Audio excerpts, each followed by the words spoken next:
प्यारे दोस्त, आप क्या खाते हैं? मैं घास खाता हूँ। मैं अपने पापा की तरह घास खाता हूँ। अच्छा, क्या आपको घास का स्वाद अच्छा लगता है? घास का जायका कैसा होता है दोस्त? घास का जायका मुझे बहुत पसंद है। और अगर आप परिंदे घास नहीं खाते तो क्या खाते हैं आप परिंदे? हम परिंदे दाना खाते हैं। मैं अपनी मामा की तरह दाना खाती हूँ।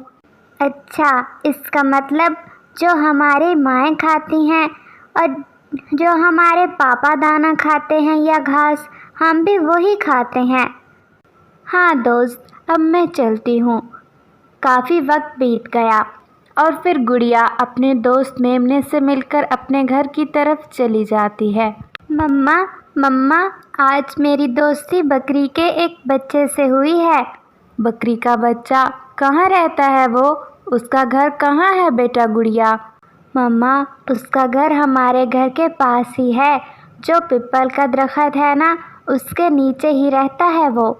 दूसरे दिन बकरे का बेटा और बकरा घास खाते खाते बहुत दूर निकल जाते हैं।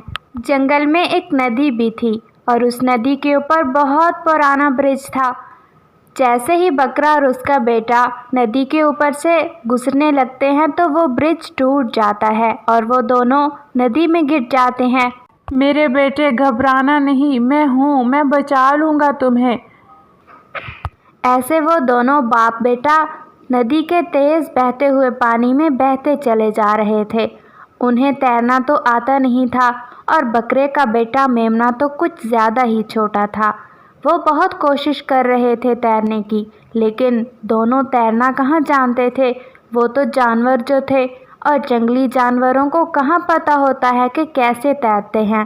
खैर, बकरा अपनी पूरी कोशिश करने के बाद अपने बेटे मेमने को किसी तरह बचा लेता है और उसे किनारे पर पानी से बाहर निकाल देता है।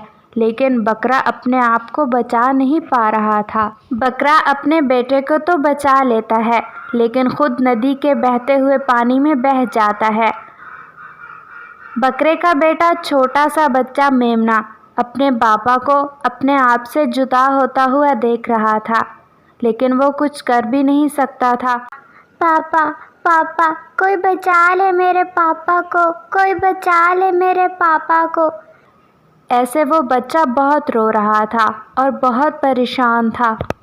और ऐसे देखते ही देखते बाप बेटे का खुशियों भरा जीवन दुखों में बदल जाता है। दूसरे दिन बकरे का वो छोटा बच्चा मेमना अपने बाप को नदी में बहता देखकर बहुत दुखी होता है और जंगल में अकेले ही रोते हुए जा रहा था कि उसे स्वीटी चिड़िया की बेटी गुड़िया मिल जाती है।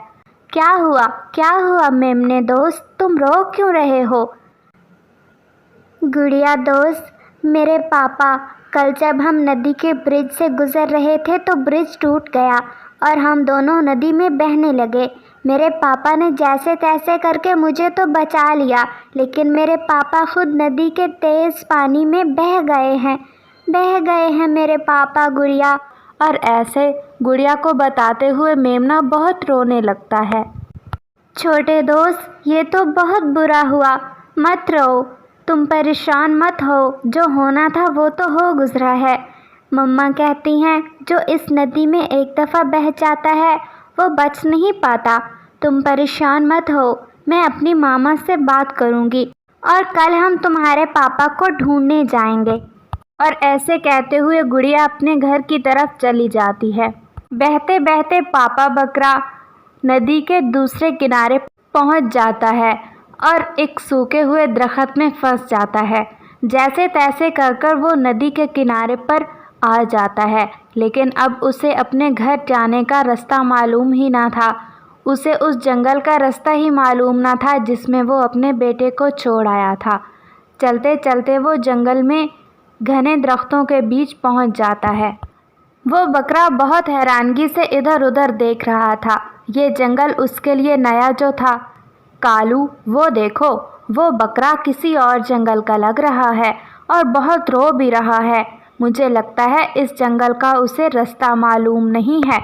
हाँ हाँ शर्मीलो, मुझे भी लग तो कुछ ऐसा ही रहा है। फिर क्या था, कालू कौवा और शर्मीलो कवि दोनों मिलकर उस बकरे के पास जाते हैं। अरे क्या हुआ बकरे, तुम रो क्यों रहे हो? और कहाँ पर रहते हो तुम? इस जंगल के तो नहीं लग रहे तुम। मैं दूसरे जंगल का हूँ और मैं नदी के पानी में बह गया था। मैं अपने बेटे के साथ कल नदी के ऊपर से ब्रिज पार कर रहा था कि अचानक से वो ब्रिज टूट गया और हम दोनों नदी के पानी में डूबने लगे। मैंने जैसे तैसे करके अपने बेटे को तो नदी के किनारे पर निकाल दिया था, लेकिन मैं खुद अपने आप को नहीं बचा सका और पानी के साथ बहते बहते मैं इस जंगल में आन पहुंचा हूँ। अब मुझे उस जंगल के रास्ते का कुछ पता नहीं। अब मैं कैसे अपने बेटे तक पहुंच पाऊंगा? इस वजह से मैं बहुत परेशान हूँ। अरे बकरे, तुम परेशान मत हो, तुम हमारे साथ हमारे घर पर चलो। हम तुम्हारा बहुत ख्याल रखेंगे। हमारे घर के साथ बहुत ज़्यादा घास उगी हुई है। तुम कुछ दिन तो अच्छे से खाना खाओ, फिर आराम करने के बाद तुम्हारे बेटे को भी ढूंढ लेंगे हम। फिर क्या था, कालू कौवा और शर्मीलो कवि बहुत अच्छा बनते हुए उस बकरे को अपने घर ले जाते हैं। जैसे ही रात होती है तो वो बकरा तो बहुत रोने लगता है। कालू कौवे, मेरी मदद करो, मुझे नहीं आराम करना, ना ही मुझे भूख महसूस हो रही है। तुम जैसे तैसे करके जल्द से जल्द मुझे मेरे बेटे तक पहुंचा दो। ठीक है बकरे, अब रात काफ़ी हो चुकी है, तुम आराम करो और हम भी सोने लगे हैं। सुबह इस मसले का कोई हल ढूंढते हैं।